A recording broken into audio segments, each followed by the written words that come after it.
project at first, and then what was then called conflict investigations team. Conflict intelligence team, actually. Okay, so it all started with Bellingcat when I was quite interested in what they did about MH17 when they just tried to find out evidence on the spot from videos people from Donbass posted of that book, of the photo of the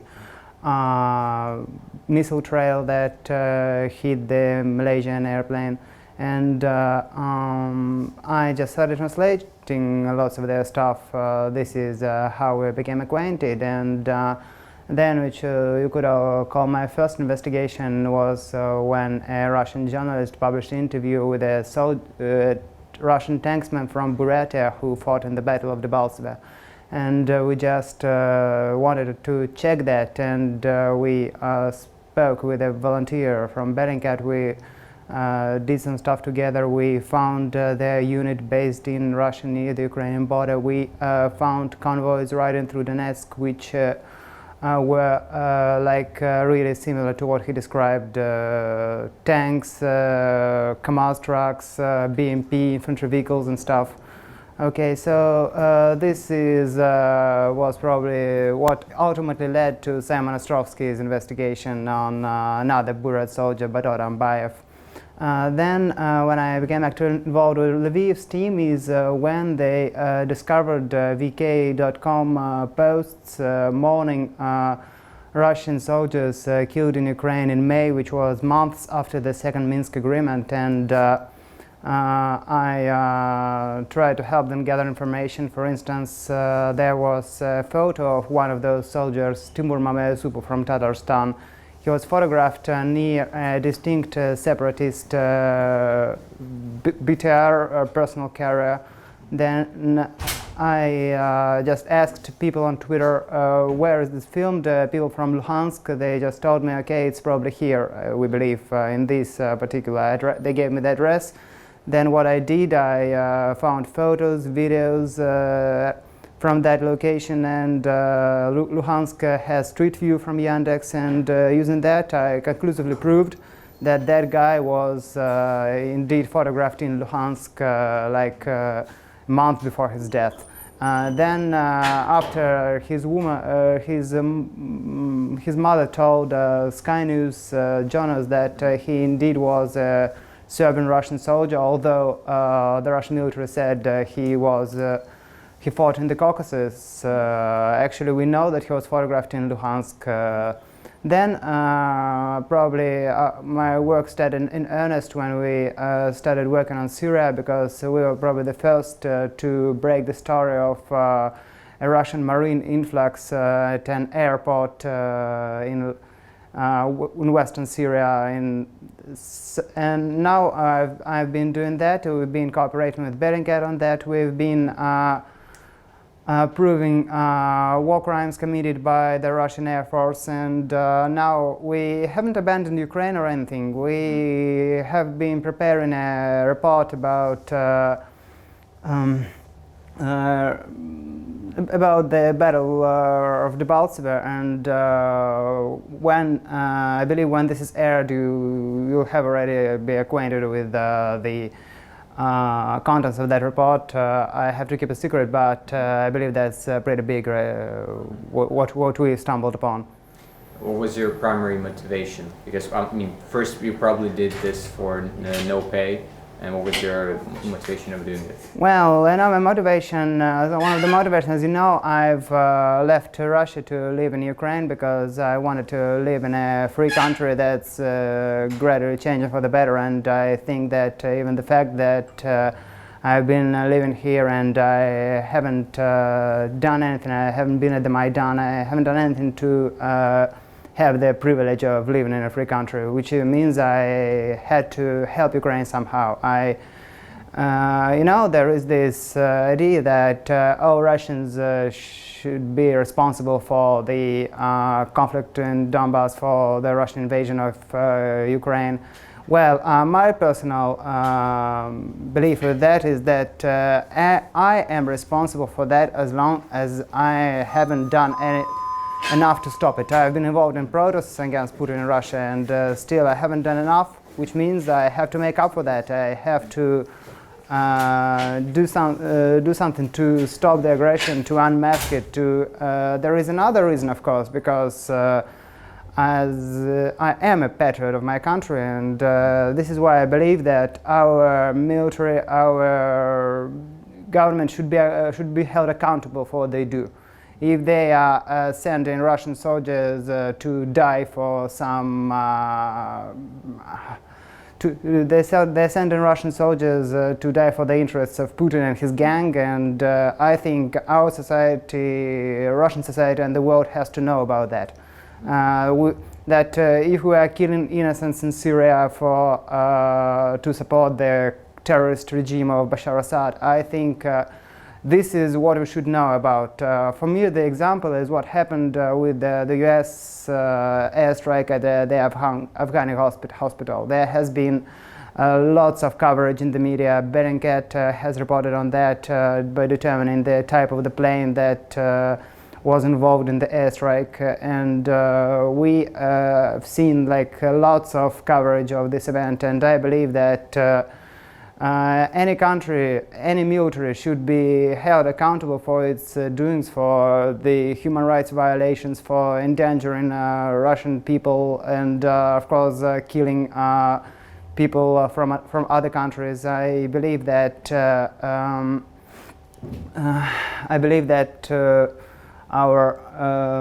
when they say that there are no Russian ground troops involved in Syria, while we have seen lots of footage of Russian artillery fighting Syrian rebels, not ISIS, I think that any operations should be legal, transparent, and not endanger lives of innocents or aid any criminal regimes.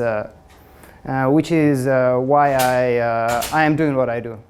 Do you think other countries should be investigated, like Russia is investigated by Bellingcat and your team? Naturally, they should. First and foremost, I think it's it's what locals should do, but we've done stuff with Turkey, for instance, when there was this controversy about a Turkish base in Iraq. We actually explored and found out that there are lots of other Turkish bases in Iraq, and that Turkish troops are permanently stationed in northern Iraq, and there are Instagram photos to prove it. And I think that any military naturally should be held accountable. The thing is that currently I think the Russian military is one of the most responsible for the most atrocities, for many atrocities and war crimes, and they are being really untransparent, tight-lipped about it, and that should change. Of course, there are others like Saudi Arabia and actually like what Amnesty International did on Saudi Arabia cluster bombing in Yemen, and it's actually fun how they say, why aren't you, after I believe Human Rights Watch published this report about Russian cluster bombing in Syria, they say, why aren't you reporting on Saudi Arabia? And like the Human Rights Watch people on Twitter, they say, yeah, we do, here's the link.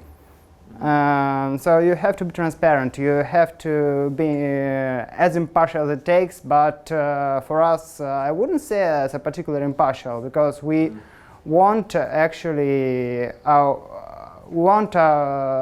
country to stop these aggressions. We want to stop these violations of human rights and international law, and we aren't journalists, we're activists. Oh yeah, you mentioned the impartiality and not being journalists. Bellingcat on the other side, they call themselves citizen journalists. Yeah. Would you call your team like in any way journalists, or you try to avoid this? Well, you know, we've been doing some pretty unconventional stuff which would be called unethical for a journalist. Just to give you one example, how we actually proved that came to the suspicion that Russia is equipping an air base in Syria way before it was even way before it was reported by Russian media after the start of the bombing campaign. We actually found a post on a forum for young mothers where a woman from Sevastopol was worried because her husband was going to go to Syria, and then we registered under fake identity of another woman and asked her whether that we said, okay, my husband is also going to Syria, do you know what the assignment is going to be? And she just said that he's going there for 3 or 4 months to guard an airbase. And of course that's unconventional. Of course that would be called unethical by a Western journalist, but that's what we have to do if we want to really expose Russian operations, if we want to really work with that. We have sources on the ground that can give us some information. Of course, the more we give open source proof, the better, but we do have to resort to such closed source unconventional means, and that probably makes us not journalists in the classic sense of the word. Do these unconventional methods, they differ you from Bellingcat, or does Bellingcat also uses? As far as I know, Bellingcat is more about open source research. They try to exploit they try to keep their sources as open as they can, and it's not like we can afford that. Sometimes we just have to resort to such ways that people could call unethical, and we have to do this, but as to standards, as to for a journalist, for the investigative journalists who are somewhat who are often called like bloggers or stuff, for us the credibility comes from how rigorous our proof is, that we have to do field work, we have to do like photograph a grave of a Russian soldier, because we have to, and for that we have to tell their friends that we are like their comrades in arms. We want to know where they're buried, which of course we are not. We have to work a lot on the unconventional means, and I think that that's what differs us from Bellingcat. Although as to standards, as to the standards of proof, we try to keep it on their level as much as possible, because I think they're the standard setters in modern investigative journalism. Well, actually, Bellingcat republished some of your investigations, and I think used lots of your work. Yeah. Did you consider teaming up with, joining or merging with them into one team? I don't think that would be viable or anything, because first of all, they have enough people as it is. Secondly, we often work on different projects, although they might just overlap. Then we already have a pretty great working relationship. There are like people from their team in our chat. There are people from our team on their chat, which means that we already can share all the information we need. We can bring what we can bring to the table is our expertise on the Russian language, on working inside Russia, which my colleague Ruslan does, and what they can bring is some people they know Arabic. They can have some contacts on the ground which we in Syria we happen to not have. While we can do the same in Ukraine.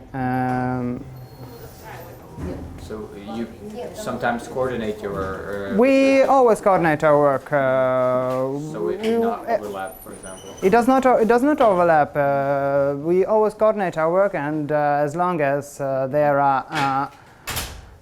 we work pretty much in the same field, and I think our relationship is good as it is. Well, there is another like practical reason for in favor of joining up with Bellingcat, because Bellingcat has now good financing. If I'm not mistaken, I think Eric told me that they have even funding from Google, and you just opened your crowdfunding campaign. We are planning to get our own financing from some funds, and I think that we can do it on our own. And I think actually being Russian and Russian-based is what makes us more credible. Because if it's some Western team which may or may not work with MI6 or MI5 or whatever, while we are a distinct Russian team which works, you could compare it with Navalny's investigations. For instance, don't you agree that he would be less credible if it was some Western fund that says that our prosecutor general is corrupt? If that's some Western media, Western bloggers that say our Minister of Defense is lying, then I think it's more credible when it's Russians who do it, who call out on their own government. But still your reach is more for the outside audience, not internal audience or not internal media, I'd say. Actually, it only depends insofar as like the majority of media in Russia is controlled by the state, and they will not publish our investigations or anything. They will do an occasional hit piece, and that's all. But we are trying to reach to as many Russian-based independent media as possible. We've been repeatedly featured by Dozh, by RBK. Ruslan has done interviews about his investigations on Hromadske, which is the last semi-independent radio station in Russia. And we are trying to cooperate with the Russian journalists, of course, because they are the people who can reach out, speak to relatives of the soldiers if we cannot for some reason. We have a good working relationship with Radio Svoboda, the Russian part of Radio Free Europe. Actually, they were the ones who bought us photos from RIA Novosti, which we suspected showed cluster bombs at Hmeimim air base in Syria, unlike what the Russian contrary to what the Russian MOD told. We contacted, we saw these photos, but they were, the previews were just not large enough, didn't have a good enough resolution for us to be sure. So just the Radio Svoboda journalist, he just bought those photos from the register to buy photo bank of RIA Novosti, and sure enough, the cluster bombs were there. So we are trying to reach the Russian audience, of course. And even though if in future some of our funding might come from the West, we believe that our ultimate goal is reaching the Russian audience, is being Russian opposition activists, which we are. On this basis, we have a good relationship, I think, with Navalny's team. I actually personally aided them with their investigation when they got hold of information that Putin's press secretary was on, Putin's spokesman was on that yacht that was like way out of his league. There was a selfie from his daughter. What I did, I just saw a video ad of that yacht, and sure enough, I found the background that matched his daughter's selfie, and that's how we try to cooperate with other Russian activists. We cooperate with Russian opposition MPs, few as they are. Like Dmitry Gudkov, he asked, he actually, as an MP, he wrote like an official request as to the fate of those guys who were killed in Ukraine in May 2015. And recently we did get a response that it was a state secret. Which means, you know what a state secret means in Russia nowadays?